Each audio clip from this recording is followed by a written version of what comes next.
दर्शकबिन नमस्ते। प्राइम संवादमा यहाँलाई स्वागत छ। म कृष्ण मल्ल। मुलुकको प्रमुख प्रतिपक्षी दल नेकपा एमालेको 10औं महाधिवेशन सुरु हुन अब 4 दिन मात्र बाँकी छ र सबैको चासो छ एमालेको नेतृत्व, नीति र बाँकी पदहरूमा के कस्ता नेताहरू आउलान्, कसले आफ्नो उम्मेदवारीहरू प्रस्तुत गर्नुहोला र कसले जित्नुहोला, हार्नुहोला र एमालेको महाधिवेशनपछि स्वयं एमालेको संरचना कस्तो हुन्छ र देश कतातर्फ जान्छ, सर्वत्र चासो छ। आज हामी मूलतः यसैमा केन्द्रित हुन गइरहेका छौँ र यसको निम्ति नेकपा एमालेका नेता, नेकपा एमाले सुदूरपश्चिम प्रदेशका अध्यक्ष कर्णबहादुर थापा हामीसँग हुनुहुन्छ। स्वागत छ यहाँलाई। धन्यवाद। अब निकै चासोको विषय एमालेको चाहिँ 10औं महाधिवेशन। यद्यपि विगतमा जति यसको चर्चा र एउटा रौनकता थियो, यो पटक अलिक कम जस्तो त देखिन्छ। तथापि अब एउटा प्रमुख प्रतिपक्षी दल नेतृत्व को होला, होइन, नीति के होला, चासो त हुन्छ नै। तयारी के कस्तो छ? महाधिवेशनको तयारी अन्तिम चरणमा पुगेको छ र नेकपा एमालेको महाधिवेशनको चर्चा परिचर्चा छैन भन्ने प्रकारको कुरा होइन। अब नेपालको सञ्चार माध्यमहरू नकारात्मक चिजहरूमा बढ्ता फोकस गर्ने र त्यसो भयो भने चाहिँ विवाद छ, बहस छ, असन्तुष्टि छ, त्यहाँभित्र मारामार छ भन्ने भयो भनेपछि धेरै चर्चाको कुरा हुने भयो। अब अहिले नेकपा एमाले त्यस्तो किसिमको अनावश्यक विवाद, अनावश्यक प्रकारका बहसहरू र यो झगडाको तहको लोकतन्त्रको अन्त्य गर्ने, सहमतिको लोकतन्त्रको उच्च स्तरको लोकतन्त्र हो जुन, त्यस अभ्यासबाट अगाडि बढेको हुनाले यो सञ्चार माध्यमहरूमा त्यस्तो प्रकारको चर्चा नभएको हो। नेपालको राजनीतिक इतिहासमा र कम्युनिस्ट पार्टीको इतिहासमा पहिलो पटक यो प्रकारको उच्च स्तरको समझदारी, सहमति, एकता त्यो प्रस्तुत भएको छ। अब मैले 5औं राष्ट्रिय महाधिवेशनदेखि म जान्दछु 5औं, 6औं, 7औं, 8औं, 9औं राष्ट्रिय महाधिवेशनहरूमा प्रतिनिधिका रूपमा र सहभागीका रूपमा त्यहाँ भइयो र यो पहिलो पटक यस्तो भइरहेको छ कि मान्छेहरूलाई आश्चर्य भएको छ अहिले कि सधैँभरि महाधिवेशनका प्रतिनिधिको लागि पनि धेरै निर्वाचनहरू हुने र एउटा तिक्तताको परिस्थिति हुन्थ्यो। अहिले त्यो प्रकारको तिक्तताको परिस्थिति छैन। यो उच्च स्तरको समझदारी अन्तर्गत महाधिवेशन भइरहेको छ भन्नुभयो, त्यो भनेको अध्यक्ष केपी शर्मा ओली सर्वसम्मत रूपमा अध्यक्ष हुनुहुन्छ भन्ने कुराको सन्देश हो? उहाँ सर्वसम्मत हुनुहुन्छ भन्ने कुरा त नेकपा एमालेको पार्टीपन्थीमा एकदमै त्यो स्थापित भएको सत्य नै थियो।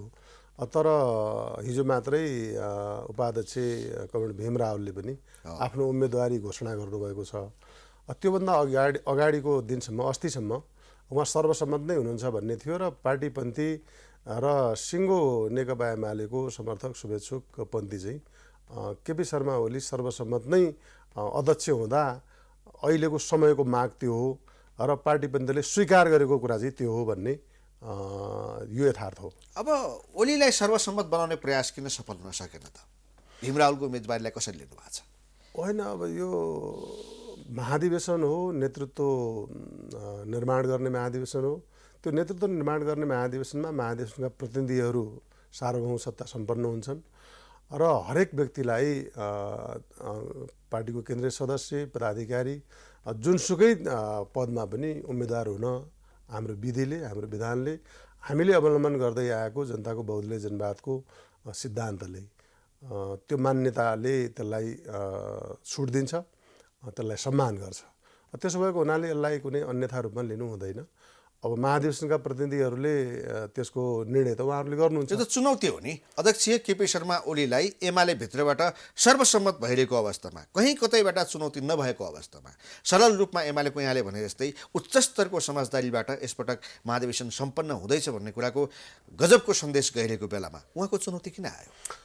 तर त्यो उहाँले आफूलाई अध्यक्षका निम्ति योग्य ठान्नुभयो होला। पाउनुहुन्छ नि त, उहाँले पाउनुहुन्छ। अब निर्णय चाहिँ महाधिवेशनका प्रतिनिधिले गर्नुहुन्छ र त्यसलाई स्वस्थ ढङ्गले हामीले प्रतिस्पर्धाको प्रणालीलाई पार्टीभित्र स्थापित गर्न खोजेका छौँ।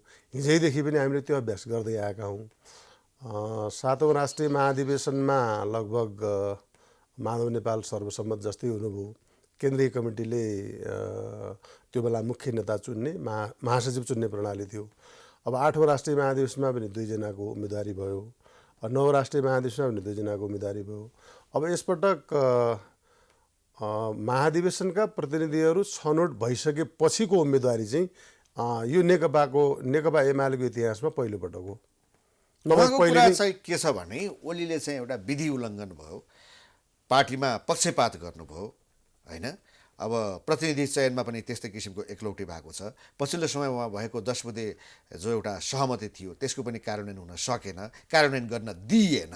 यी विविध कुराहरू छन्। त्यसकारण अब उहाँ भारी उठाउन सक्नुहुन्न। यो भारी चाहिँ उठाउने भीम रावल हो। अब यस्तो किसिमको आरोप नेकपा एमालेको पार्टीपन्थीमा, नेतृत्वपन्थीमा, समर्थक शुभेच्छुको पन्थीमा त्यो अस्वीकृत भएको यहाँ आरोपहरू हुन्। यो त विपक्षी विरोधीहरूले त जहिले पनि लगाइरहन्छन् नि। एमालेको केपी शर्मा ओलीसँग किन सबै विपक्षीहरू असन्तुष्ट पक्षहरू एक ठाउँमा रहन्छन् भने उहाँले नेकपा एमालेलाई सबभन्दा मजबुत बनाउनु भयो, बलियो बनाउनु भयो। नेपालको कम्युनिस्ट आन्दोलनलाई उहाँको अगुवाईमा नै हामी एकताबद्ध भएर अगाडि बढ्यौँ। त्यसैले यो दृष्टिकोणको कुरा हो कि विपक्षीहरू विरोधीहरूले त जहिले पनि यो आरोप लगाउँछन्। तर म अहिले के भन्दैछु त भन्दा यो त नेकपा एमालेको महाधिवेशन हुँदैछ। त्यही म भन्दैछु। म नेकपा एमालेको महाधिवेशन भएको हुनाले नेकपा एमालेका नेता कार्यकर्ताहरू निर्णायक हुन्छन्। त्यो नेकपा एमालेको नेता कार्यकर्ताहरूको पन्थीले कमरेड केपी ओलीलाई लगाइएका लान्छना आरोप र विरोधहरूलाई अस्वीकार गर्छ। अहिले त्यहाँभित्र कुनै पनि स्थान मैले देखेको छैन। त्यस कारणले गर्दा अब उहाँले पेल्यो के गर्यो भन्ने प्रकारको कुरा त एक त त्यो तथ्य सम्मत छैन, त्यो प्रचारमा आधारित छ, आरोपका निम्ति लगाइएका आरोपपन्थी। किनकि केपी शर्मा ओली नै नेकपा एमालेको आन्तरिक पार्टी जीवनलाई लोकतान्त्रिकरण गर्ने सन्दर्भमा सबभन्दा बढी सङ्घर्ष गरेर त्यसलाई स्थापित गरेर पार्टीलाई यति बलियो बनाउने अगुवा हो उहाँ। जस्तो 7औं राष्ट्रिय महाधिवेशनसम्म त त्यहाँभित्र त कुनै किसिमको सबै व्यक्तिले प्रतिस्पर्धाका माध्यमबाट नेता बन्ने खालको परिस्थिति बनेको थिएन। नेताको रोजाइमा नेता बन्ने परिस्थिति थियो। उहाँले पार्टीभित्रको लोकतान्त्रिकरण गर्नुपर्छ, अब पार्टी कार्यकर्ताहरूबाट छानिएर नेता बन्नुपर्छ भन्ने कुराको अगुवाई उहाँले गरेर जो त्यो बेलामा विभिन्न पदहरूमा मान्छेहरू प्रतिस्पर्धा गर्ने र महाधिवेशनबाट निर्वाचित हुने प्रणाली त्यहाँबाट स्थापित भएको। अनि 8औं राष्ट्रिय महाधिवेशनमा त जस्तो अहिलेका जति नेताहरू हुनुहुन्छ, जस्तो अहिले भीम रावल अध्यक्षको उम्मेदवार अहिले बन्नुभयो, 8औं राष्ट्रिय महाधिवेशनसम्म भीम रावल चाहिँ उपाध्यक्षको उम्मेदवार हुने कुरालाई त्यति स्वाभाविक ठान्ने खालको ठाउँमा हुनुहुन्न थियो। यदि त्यो प्रणाली स्थापित नभएको भए अध्यक्ष केपी शर्मा ओली बन्नुभयो, उहाँको उपाध्यक्ष कमरेड भीम रावललाई उहाँले ल्याउनु भयो। कमरेड भीम रावलको राजनीतिक व्यक्तित्वलाई अलि उचाइमा पुर्याउन, राष्ट्रिय राजनीतिमा ल्याउनका निम्ति केपी शर्मा ओलीको महत्त्वपूर्ण योगदान छ। पहिलो पार्टी जीवनमा उहाँले उपाध्यक्षको उम्मेदवार बनाउनु भयो। त्यसपछि उहाँको एक ढङ्गले भन्ने हो भने हाइट उठ्यो, किन केन्द्रीय सदस्य, सामान्य केन्द्रीय सदस्यकै तहमा उहाँ हुनुहुन्थ्यो। त त्यो बेला उहाँले उपाध्यक्ष हार्नुभयो। त्यसपछि 9औं राष्ट्रिय महाधिवेशनमा पहिलो 8औं राष्ट्रिय महाधिवेशनमा उहाँ उपाध्यक्षको उम्मेदवार भएको हुनाले 9औं राष्ट्रिय महाधिवेशनमा माधव नेपालको उहाँ उपाध्यक्ष बन्नुभयो। त्यसपछि उहाँ त्यसबाट विजयी भएर आउनुभयो। अनि केपी शर्मा ओलीले जितिसकेपछि उहाँ अध्यक्ष भइसक्ने भएपछि त्यसपछि भीम रावललाई राम्रो उहाँले स्थान दिनुभयो र उहाँले नै आफ्नै नेतृत्वमा बनेको प्रधानमन्त्रीमा भएको बेलामा ऊ प्रधानमन्त्री बनाउनु भयो, रक्षा मन्त्री बनाउनु भयो। भनेपछि अहिले केपी शर्मा ओलीले नयाँ पुस्तालाई अगाडि ल्याउनका निम्ति उहाँले धेरै महत्त्वपूर्ण भूमिका खेल्नु। पछिल्लो कालखण्डमा ओली र रावल बीच तुस्किन पर्यो। थोरै म जोडिहालौँ तपाईँलाई अगाडि। अब 8औं राष्ट्रिय महाधिवेशनको बेलामा प्रतिस्पर्धाको प्रणाली नभएको भए म लगायतका अब हाम्रो घनश्याम भुषाल, योगेश भट्टराई, भानुभक्त ढकालदेखि लिएर थुप्रै मान्छेहरू, हामी 65 जना मान्छे 8औं राष्ट्रिय महाधिवेशनबाट नयाँ केन्द्रीय सदस्यका रूपमा हामीले प्रवेश पायौँ। जबकि 7औं राष्ट्रिय महाधिवेशनमा त घनश्याम भुषाल पछि उपमहासचिव हुनुभयो, उहाँ पनि त पराजित भएको हो नि त, होइन? अब योगेश भट्टराईदेखि लिएर भानुभक्तहरू उम्मेदवारै बन्नु भएन त्यो बेलामा। भनेपछि त्यो खालको एउटा स्थिति थियो। भन्नुको मतलब के हो भन्नुहुन्छ भने अहिले नेकपा एमालेलाई कमरेड केपी ओलीको नेतृत्वमा पार्टीको कार्यकर्ता पन्थीले मात्रै नेता बनाउन सक्ने त्यो प्रणाली स्थापित गर्नुभयो। त त्यस कारणले गर्दाखेरि उहाँ कसैको व्यक्तित्व विकास नहोस् भनेर छेक्ने रोक्ने प्रकारको त्यो काममा हुनुहुन्न। यहाँलाई यसो लाग्दैन तपाईँ सुदूरपश्चिमको अध्यक्ष पनि भीम रावललाई सुदूरपश्चिमको इन्चार्ज बनाइदिएको भए आज यो समस्या हुन्थेन, उनको उम्मेदवारी पनि हुन्थेन भन्ने यस्तो कुनै लाग्दैन यस्तो? होइन, त्यस्तो मलाई लाग्दैन। त्यो उम्मेदवारी भनेको र पार्टीभित्रका सामान्य प्रकारको जिम्मेवारी कसले कुन बेलामा कहाँ पायो पाएन भन्ने चिज एउटै होइन। पार्टीको अध्यक्ष हुन्छु भन्ने कुरा भने त मलाई यो भएको भए चाहिँ म हुन्थेँ, त्यो नभएको कारणले अध्यक्ष भए भनेपछि त अध्यक्षको उम्मेदवारीको औचित्य नै पछिल्लो समय असन्तुष्टि चुलिएको त 10 बुँदे कार्यान्वयनका सन्दर्भमा इन्चार्ज लेखराजलाई दिएपछि भएको न हो? उहाँले त आफ्नो विज्ञप्ति निकाल्नु भएको छ, अन्तर्पार्टी निर्देशनहरू लागू भएन, झापामा लगाउने यहाँ लगाउने कुरो गएर जोडिने भनेको त इन्चार्जमा रहेछ के? होइन, यसको त तपाईँ पनि एउटा खेलाडी हो। म तपाईँलाई एउटा कुरा फेरि स्पष्ट गर्न चाहन्छु। नेकपा एमाले जस्तो नेपालको प्रमुख राजनीतिक पार्टीको अध्यक्ष हुने उम्मेदवारी दिने व्यक्तिले असन्तुष्टिका कारणले यदि उम्मेदवारी दिएको हो भने त्यो उम्मेदवारीको औचित्य समाप्त हुन्छ। मैले यति भन्नुपर्छ।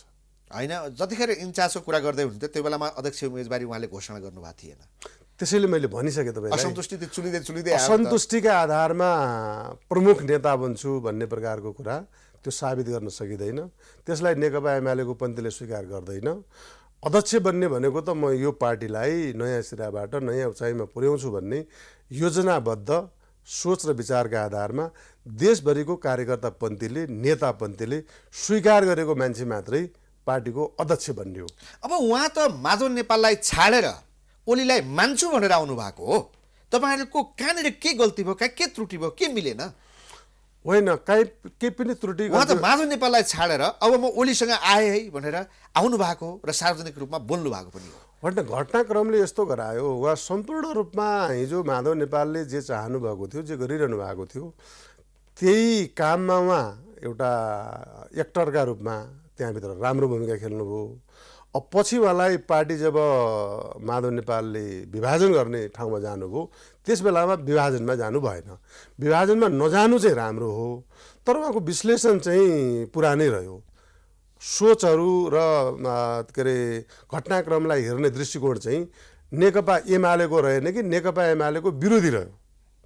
यो चाहिँ उहाँ अहिले बडो दुश्चक्रमा हुनुहुन्छ। कतिपयले भीमरावलाई घुर्की देखाउने राजनीति गर्ने भन्छन् होइन? हरेक ठाउँमा घुर्की देखाउने अनि बार्गेन गर्ने खाने, त्यस्तै लाग्छ यहाँलाई? होइन, म अब उहाँको उम्मेदवारी अहिले भइरहेको बेलामा व्यक्तिका बारेमा धेरै टिप्पणीमा नजाउँ, त्यो राम्रो हुँदैन। फेरि व्यक्तिको विरोध गरे जस्तो हुन्छ। अहिले अब उहाँ परीक्षणमा आउनु भएको छ। नेकपा एमालेको देशैभरिबाट राष्ट्रिय महाधिवेशनका प्रतिनिधिहरूले भीमरावको को हो र के हो भन्ने बारेमा महाधिवेशनका प्रतिनिधिले निर्णय गरेको राम्रो हुन्छ।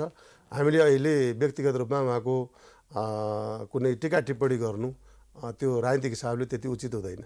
अब एउटा सान्दर्भिक विषय के पनि भयो भने अब अहिले एमालेको 10औं महाधिवेशन सङ्घारमै आइपुग्दा कुनै पनि नेताले आफ्नो उम्मेदवारी घोषणा गर्न सकेका छैनन्। यो के भयो भने सबै ओलीको डरले, अध्यक्ष ओलीको इसारा नपाउन्जेल कोही चुइक्क समेत गर्न नसक्ने पार्टी त्यस्तो बन्यो। आँटै गर्न सकेनन्। यो बेला भीमरावले आँट देखाए। उनले कम्तीमा आफ्नो एउटा भीम रावल भन्ने जुन एउटा देशभक्तिपूर्ण राष्ट्रिय स्वाभिमानको जो उहाँको कुरा आउने गर्छ त्यसअनुसार उहाँले आफूलाई प्रस्तुत गर्न सक्नुभयो, बाँकीहरू बोल्नै सकेन।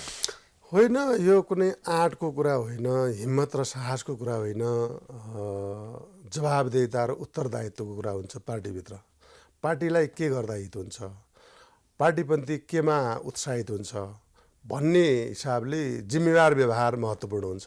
यहाँ कुनै आँट र साहसको कुरा छैन। बाँकी नेताहरूले किन आफ्नो उम्मेदवारी प्रस्तुत गर्न नसके? पार्टीभित्र छलफल चलिराखेको छ नि। 4 दिन बाँकी छ। 4 दिन। होइन, ठिक छ, 4 दिनपछि उद्घाटन हुँदैछ महाधिवेशन। त्यो हाम्रो अभ्यास नै के हो भन्नुहुन्छ भने व्यक्तिगत रूपमा हरेकले आफ्ना इच्छाहरू जाहेर गर्ने भनेको पार्टीका कमिटीभित्र हो। अब महाधिवेशनका सन्दर्भमा महाधिवेशनमा हामी जाँदैछौँ। त्यो बेलासम्म सबै परिस्थितिलाई हेरेर पार्टी नेतृत्वले पनि सोच्छ। मुख्य नेतालाई तपाईँहरूले अहिले जो केपी शर्मा ओलीका डरले, त्रासले उहाँ नै सर्वशक्तिमान भन्ने जो प्रचार हुँदैछ, म यहाँनिर अलिकति जोड्न चाहन्छु। कुनै एउटा समय थियो केपी ओली भनेको एकदम कमजोर मान्छे, अल्पमतमा परेको मान्छे, अब एकदम सारा उहाँको विपक्षमा छ भन्ने प्रचार पनि नेपालका सञ्चार माध्यमहरूले गर्थे, विपक्षी विरोधीहरूले त्यो गर्थे। मैले त्यो बेलामा पनि भनेको थिएँ कि नेकपा एमालेको अध्यक्ष केपी शर्मा ओली प्रचार गरे जस्तो कमजोर या पार्टी पन्थीले समर्थन नगरेको या कुनै प्राविधिक हिसाबले नेता भएको मान्छे होइन। उहाँ अहिले नेपाली राजनीतिमा सबभन्दा शक्तिशाली, सबभन्दा सही दृष्टिकोणका साथ अगाडि बढेको धेरै ठुलो पन्थीले, पार्टीभित्रको पन्थी, र अहिले त उहाँलाई पार्टीभित्रको मात्रै होइन, सिँगै नेपाली राजनीतिमा नेपाली जनताले आशा र भरोसा गरेको व्यक्तिका रूपमा उहाँ हुनुहुन्छ। अब प्रचार जेसुकै गरियोस्, अब अहिले उहाँ एकदम पार्टीभित्र सबैले उहाँलाई मान्ने खालको जुन परिस्थिति बन्यो, त्यसलाई चाहिँ अलि गलत ढङ्गले उहाँ त एकदम सर्वसत्तावान, एकदम तानाशाही, उहाँका विरुद्धमा कसैले बोल्न नसक्ने भनेर मानकका रूपमा यो गलत मानक बनाउन खोज्दैछन्। त्यो दुइटै कुरा गलत छ। अब स्वस्थ प्रतिस्पर्धाको निम्ति ठाउँ भएन कि अब 3-4 दिन मात्र बाँकी छ। अब कोही वरिष्ठ उपाध्यक्ष बन्लान्, कोही उपाध्यक्ष बन्लान्, महासचिव, सचिव, होइन। अब हरेक मान्छेले एमालेमा कस्तो व्यक्ति चाहिँ पदाधिकारीमा जाँदैछ भनेर थाहा पाउने त्यो अधिकार त नेपाली जनताले तपाईँले ठाउँ स्पेस क्रिएट गरिदिनुपर्छ। त्यो देखेन। भित्रभित्रै मिलाउने, व्यवस्थापन गर्ने, पूर्व माओवादीलाई सचिव कति दिने, 10 बुँदेवालालाई उपाध्यक्ष कति दिने भनेर तपाईँहरू त्यो सेटिङमा लागेर नेताको परीक्षण गर्ने मौका चाहिँ किन चाहिँ चुकाउँदै हुनुहुन्छ? होइन, त्यसमा कसैलाई रोकटोक छैन, प्रतिबन्ध पनि छैन। सबैले महाधिवेशनमा आफ्ना इच्छाहरू जाहेर गर्न सक्नुहुन्छ, त्यसमा काहीँ पनि प्रतिबन्ध पनि छैन। होइन, मनोवैज्ञानिक युद्ध भयो क्या, मनोवैज्ञानिक दबाब भयो। त्यहाँ अध्यक्ष ओलीको इसारा के छ, सबै त्यो पर्खेर बसेका छन्। अब उहाँले चाहिँ के इसारा गर्यो भने उम्मेदवारी दिने होला, होइन भने भित्रभित्रै मिलाउने, जो एउटा अघि उच्च स्तरको समझदारी भनेर यहाँले सुरुमै भन्नुभएको थियो, त्यो उच्च स्तरीय समझदारी भनेको तपाईँहरूको लोकतान्त्रिक विधि पद्धतिबाट नेता चयन होइन कि आन्तरिक सेटिङमा गएर मिल्ने भयो? होइन, त्यस्तो हुँदैन। अब पार्टीको जहिले पनि बाहिर मान्छेले इच्छा जाहेर गर्ने कुरा र सञ्चार माध्यमहरूमा चर्चाका निम्ति आउने कुरा र पार्टीभित्रको जुन आवश्यकता हो नि, त्यो आवश्यकताको बारेमा निर्णय हुने कुराका बिचमा अलिकति भेद हुन्छ। बाहिर प्रचार एक खालको भइदिन्छ, तर पार्टी जीवनमा यो पार्टीको नेतृत्व निर्माणका सन्दर्भमा पार्टीको आन्तरिक छलफल र बहस त्यो नै बढी निर्णायक हुन्छ। त्यसो भएको हुनाले त्यसमा छलफल भइरहेको छ, सबैले आफ्ना इच्छा पनि जाहेर गर्नुभएको छ। अब सञ्चार माध्यमहरूमा आएकै छ। अब हाम्रो उपाध्यक्ष, वरिष्ठ उपाध्यक्ष को हुनुहुन्छ भन्ने बारेमा धेरै त्यस्तो विवादको स्थिति छैन। ईश्वर पोखरेल हुनुहुन्छ भन्ने कुरा त यसै आएकै छ, होइन। अब उपाध्यक्षहरूमा उपाध्यक्ष ईश्वर पोखरेल नै हो, उहाँ नै हो। अब अध्यक्ष केपी शर्मा ओली नै हो भन्ने कुरा चाहिँ भएकै थियो। अब अर्को महासचिव पनि खोलिदिउँ न। होइन, महासचिवमा अब अहिले 2 जनाको चर्चा छ। त्यसमा अब विष्णु पौडेल र शङ्कर पोखरेल भनेर बाहिर चर्चा आइरहेको छ। त्यसमा अब 1-2 दिनमा त्यो कुरा चाहिँ किनार लागिहाल्छ, होइन। अब त्यसपछि अब सचिवहरूमा 7 जना छ। 7 जनामा अब 24-25 जना मान्छेहरूको त्यसमा चर्चा परिचर्चा भएको छ, होइन। भनेपछि त नभएको त छैन नि। अब केन्द्रीय सदस्य हाम्रो 225 सदस्यीय केन्द्रीय सदस्य हो। त्यसका लागि मलाई लाग्छ कि 400 भन्दा बढ्ता मान्छेहरू चाहिँ केन्द्रीय सदस्यमा उम्मेदवार हुन चाहनुहुन्छ। अब यहाँ त के भयो भने जम्मै एमालेका नेताहरू भए है। तपाईँहरूको एमाले भनेको त पूर्व माओवादीहरू पनि आएर त्यहाँ मिसिनु भएको छ। रामबहादुर थापा, लेखराज भट्ट, टोपबहादुर जस्ता नेताहरू पनि त्यहाँ हुनुहुन्छ। अब वरिष्ठ उपाध्यक्ष पनि तपाईँले एमालेकै भनिदिनु भयो, महासचिव पनि एमालेबाट। उनीहरूलाई के गर्ने, खालि प्रयोग मात्रै गरेको होइन? त्यसो होइन, उहाँहरूको पनि आफ्नो स्थान छ नि। उहाँहरूलाई सम्मानजनक स्थान हुन्छ। कोही उपाध्यक्ष हुनुहुन्छ, कोही सचिव हुनुहुन्छ। यस्तो गरिकन सबै मान्छेहरूको स्थान हुन्छ त्यहाँ उहाँहरूले कुनै भागभण्डाको स्थितिले होइन, जसले जुन प्रकारको योगदान गर्न सक्नुहुन्छ र उहाँहरूको व्यक्तित्व बनाएको छ, त्यो व्यक्तित्व अनुसारको जिम्मेवारी चाहिँ पार्टी पन्थीले दिन्छ। पार्टी नेताहरूले पनि त्यसको व्यवस्थापन गर्नुहुन्छ। र सिङ्गो नेकपा एमालेको पन्थी माओवादी एमाले भन्ने पक्षमा छैन। अब अहिले बालकोटमा चाहिँ पूर्व माओवादीहरूको लाइन लागेको, उहाँहरू गएर यस्तै बार्गेनिङ गर्ने र अझ 60-40को कुरा सुनेको छौँ हामीले त। 40% भागभन्डा कम्तीमा पूर्व माओवादीहरू र 10 बुँदे पक्षधरहरू जो छन् त्यो दुईटालाई मिलाएर दिनुहोस् भन्ने जो कुरो बाहिर आएको छ, यो कति सत्य हो? त्यो सत्य होइन। त्यसमा कुनै पनि किसिमको कसैले माग पनि गर्नुभएको छैन, त्यसबारेमा छलफल पनि भएको छैन। मैले भनिसकेँ, अब यहाँभित्र 10 बुँदे भन्नेवाला छुट्टै, पूर्व माओवादी भन्ने छुट्टै, अनि एमाले भन्ने छुट्टै, यस्तो प्रकारको खाँटी एमाले भन्ने हुँदैन नि। सब नेकपा एमालेमा हुनुहुन्छ। नेकपा एमालेको नीति, सिद्धान्त, विचार, त्यसका ध्येय, उद्देश्य, लक्ष्यहरू जे छन्, त्यसमा नेकपा एमाले एकताबद्ध छ। त्यसमा कुनै पनि किसिमको त्यहाँभित्र गुट गर्ने त्यो खालको मनस्थितिमा कोही नेता पनि हुनुहुन्न र सिङ्गो पार्टीपन्थीले पनि त्यो रुचाइरहेको छैन। तर महाधिवेशनमा प्रतिनिधिहरू छान्दा नेताहरूका माथि माथि टाउकेहरूलाई चाहिँ तपाईँहरूले कुर्सीको व्यवस्थापन गरिदिनु होला, तर पूर्व माओवादीका प्रतिनिधिहरू ल्याउने क्रममा करिब 150 प्रतिनिधिहरू तपाईँहरूले नल्याइदिएका कारण उहाँहरूको चित्त दुखेको रहेछ। त्यस्तो छैन। अब देशभरि के भएको छ भन्ने कुरामा मैले सबै हेर्न पाएको छैन। अब म सुदूरपश्चिम प्रदेशको अध्यक्ष भएको हुनाले त्यहाँ म गएको थिएँ। त्यहाँ चाहिँ पूर्व एमाले पूर्व माओवादी भन्ने प्रकारको केही पनि कुरा भएन। सबै योग्यतम मान्छेहरू, प्रतिनिधि ल्याउनु पर्ने मान्छेहरू चाहिँ सबै सहमतिका साथ नै आउनु भएको छ। त्यहाँ त्यो प्रकारको स्थिति छैन। मैले देशैभरिको पनि बुझ्दाखेरि अहिले महाधिवेशनको प्रतिनिधि छनौटमा बडो स्वस्थता छ, बडो समझदारी छ र अब आउनुपर्ने जति मान्छेहरू आउनु भएको छ। अब अरूहरूको बारेमा त यहाँले खुलेरै भनिदिनु भयो, तपाईँको आफ्नो चाहिँ के छ त? अब होइन, मेरो आफ्नो, म पार्टीको पदाधिकारी हुँदा म त्यसमा मैले आफ्नो मैले गरेको यो पार्टीभित्र गरेको योगदान, यो पार्टीभित्र मैले गरेको सङ्घर्ष, पार्टीको नेतृत्व र नीतिका सन्दर्भमा जुन स्पष्ट ढङ्गले यो पार्टी जीवनका लगभग 35 वर्षभन्दा बढी भए त्यसमा मैले लगाएको छु। म त्यो हुनका निम्ति योग्य छु भन्ने मेरो आफ्नो दावा छ। तर अब पार्टीभित्र फेरि यो नेतृत्वमा जाने भनेको के हो भने योग्यताले, क्षमताले, योगदानले मात्रै हुँदैन, अलिकति परिस्थिति पनि हेर्नुपर्ने हुन्छ। अब मेरा समकालीन नेताहरू म जत्तिकै मान्छेहरू अब पदाधिकारीमा हुने हो। मभन्दा एकदम योग्यतम र मभन्दा एकदम योगदानले पनि बढी। अध्यक्ष ओलीसँग यहाँले आफ्नो इच्छा जाहेर गर्नुभएको छ कि छैन? होइन, हामीले नेताहरूसँग आफ्नो कुराहरू राखेका छौँ। तपाईँले पदाधिकारीमा आफ्नो इच्छा व्यक्त गरिसक्नु भएको छ। अब मेरो कस्तो छ भने हुनैपर्छ भन्ने प्रकारको भन्ने भन्दा पनि नेतृत्वलाई के सहज पर्छ। अब हामी अहिलेको नेतृत्व निर्माण गर्नका निम्ति निकै लामो समयदेखि हामी साथमा रहेको हुनाले नेतृत्वलाई असहज हुने गरी, पार्टीलाई असहज हुने गरी, पार्टीपन्थीलाई नरुच्ने गरी, त्यो नपच्ने गरी हामी कुनै पनि काम गर्ने म व्यक्तिगत रूपमा त्यो पक्षमा छैन। अहिलेको अवस्थामा तपाईँ सचिव बन्न चाहनुहुन्छ? मेरो त्यो त्यसमा दावा हो। 7 जना छन् नि सचिव पनि। त्यसमा मेरो दावा हो र मैले आफैले हुन्छु भनेर मैले भनेको छैन।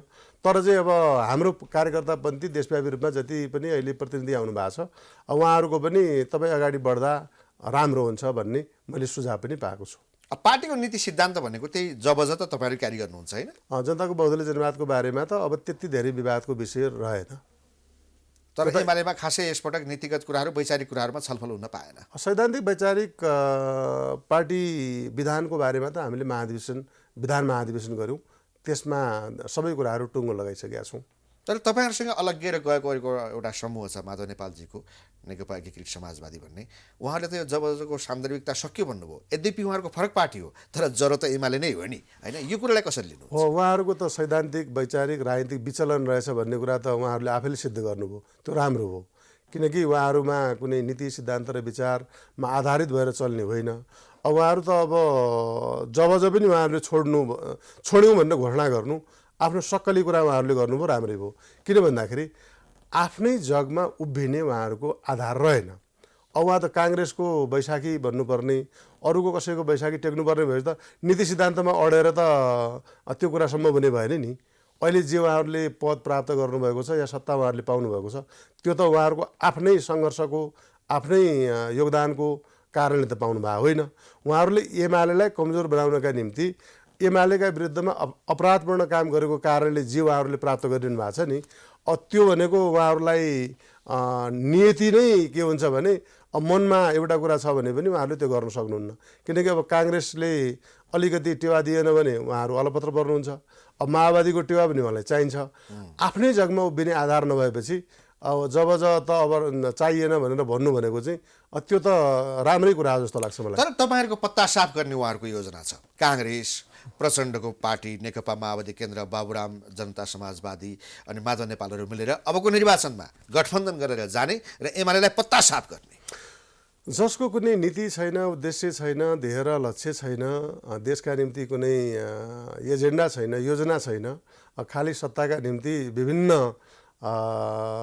दृष्टिकोण भएका, विचार भएका केही चिज पनि नमिल्ने, यथार्थमा भन्ने हो भने मिल्ने भनेको के भन्दाखेरि लिने खाने पदका लागि मात्रै मिल्नेले अनि नेकपा एमालेलाई पत्तासाफ गर्छु भनेर भन्नु भनेको यो चाहिँ एउटा मूर्खतापूर्ण होइन, 5-6वटा पार्टी मिल्ने भयो नि त। यहाँ त भोटको कुरा हो नि। नै भोट त्यसरी आउँदैन नि त। भोट त्यसरी आउने भए त पहिले पनि त नेकपा माओवादी र काङ्ग्रेस स्थानीय तहको चुनावमा त मिलेकै थियो नि त। नेकपा एमाले त एक्लै थियो नि। चितवनमा देखाए पनि त दिए नि उनीहरूले। एक ठाउँमा देखाउने बेग्लै कुरा हो। त्यहाँ त अब बाक्सा नै अब मतपत्रसम्म च्यात्नु पऱ्यो नि त, गाह्रो भयो नि। होइन, अन्ततः जेसुकै परिणाम त आयो नि। निर्वाचन त्यो परिणामलाई त त्यो परिणाम आयो। अब अहिले मेयर पनि हुनुहुन्छ, तर नेपालको राजनीतिक इतिहासमा अनि मतपत्र च्यातेर जितेको मान्छे भनेर त इतिहासमा त्यो कालो धब्बाका रूपमा एउटा कालो अक्षरमा त लेखिरह्यो नि त। भनेपछि त्यो प्रकारको स्थिति हुँदो रहेनछ नि। तर हाम्रो देशका मतदाताहरूले फलानु पार्टीको फलानु नेताको यस्तो विचार छ, नीति यस्तो छ भन्ने हिसाबले मतदान गर्छन् र? होइन, गर्छन्। त्यो किन गर्छन् भन्नुहुन्छ भनेपछि जनतालाई हामीले कहिल्यै पनि के नठानौँ भनेपछि नेताले के सोच्यो भन्ने प्रकारको कुरा जनताले मानेको छैन नि।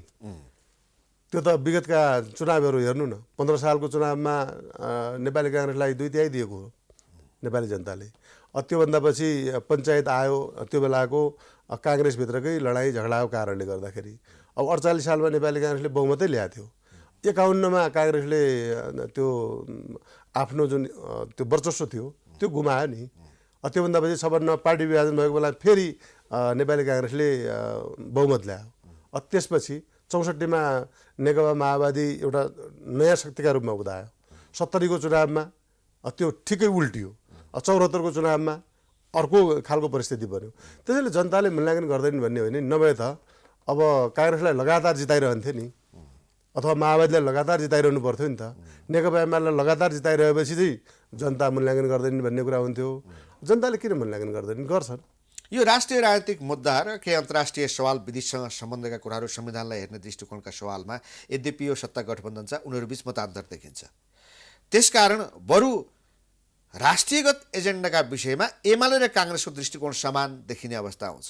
एमसिसी लगायत देशको यो शासकीय स्वरूप अनि सङ्घीय संरचना जे जस्ता छन् राष्ट्रिय जल्दाबल्दा मुद्दाहरूको समाधानतर्फ शेरबहादुर देउवाले मात्रै पछिल्लो आफ्नो केन्द्रीय समिति बैठकमा यो गठबन्धन भनेको राष्ट्रिय सभाको निर्वाचनसम्म मात्रै हो भन्ने कुराको सङ्केत गर्नुभएको छ।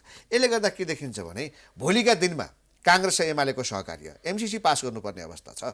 यसै गरी हाम्रो नयाँ नक्सा लिपुलेख लिम्पियाधुरासँग जोडिएका कुराहरू छन्, छिमेकी विदेशसँग सम्बन्धका कुराहरू छन्, संविधानमा थुप्रै कुराहरू परिवर्तन गर्नुपर्ने अवस्था छ।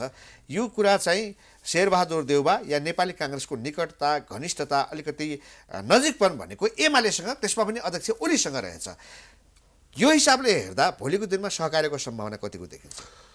भने नेकपा एमालेलाई इन्कार गरेर या त्यसलाई व्यवस्था गरेर नेपालको राजनीति अगाडि बढ्नै सक्दैन। अहिले गठबन्धन बनाउने भनेको स्वार्थको निम्ति गरिएको हो। यो अपवित्र छ। यो साँठगाँठमा आधारित छ। यो चाहिँ परिपञ्चमा आधारित छ। त्यो परिपञ्चमा अदालत समेत पनि सामेल भयो।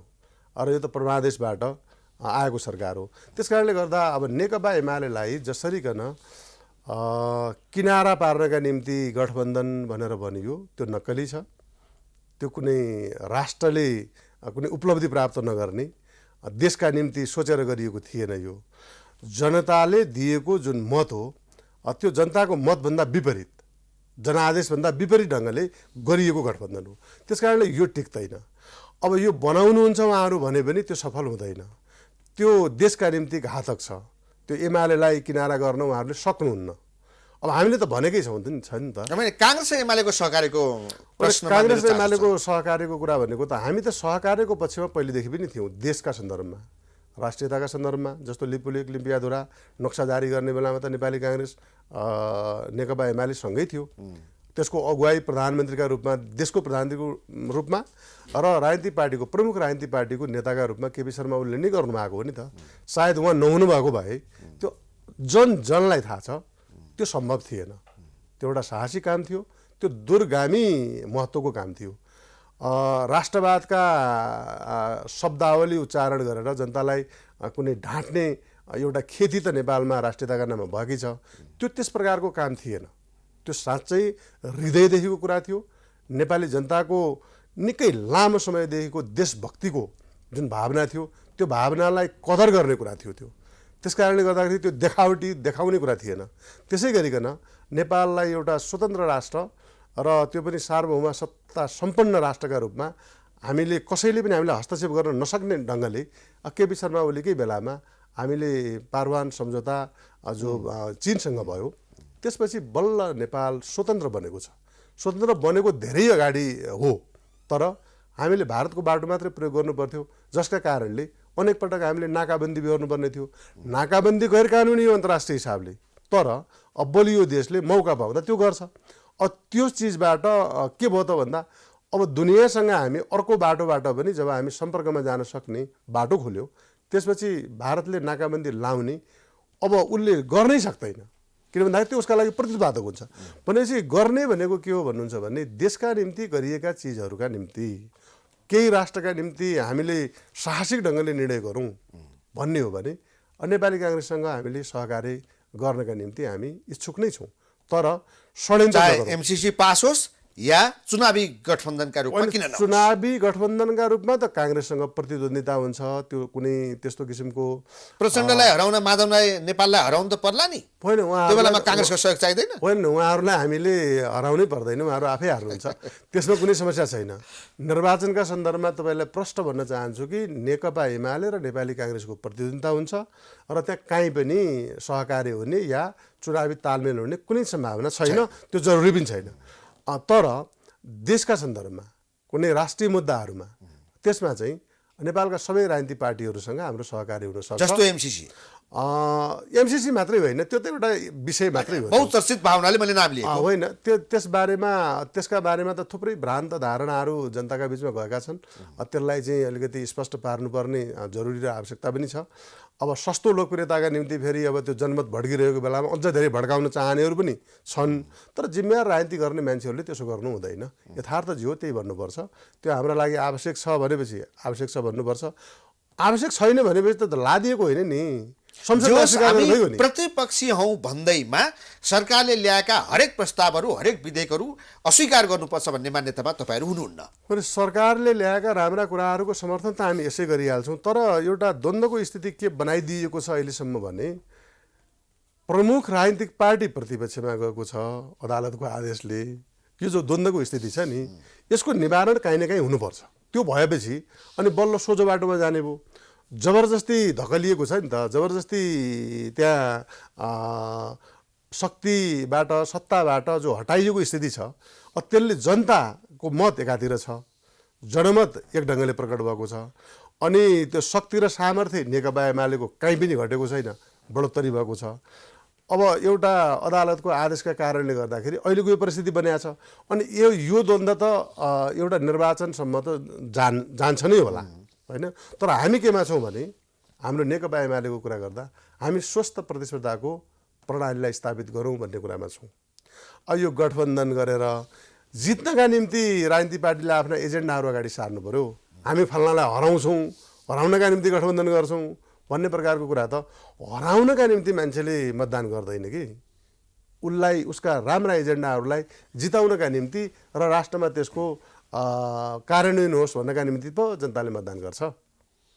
त्यस कारणले गर्दा अब यो एमालेलाई चौतर्फी घेराबन्दी गर्नेहरू, सबै लोकतन्त्र विरोधीहरू, देश र जनता विरोधीहरू एक ठाउँमा आउनुलाई हामी धेरै अन्यथा मान्दैनौँ।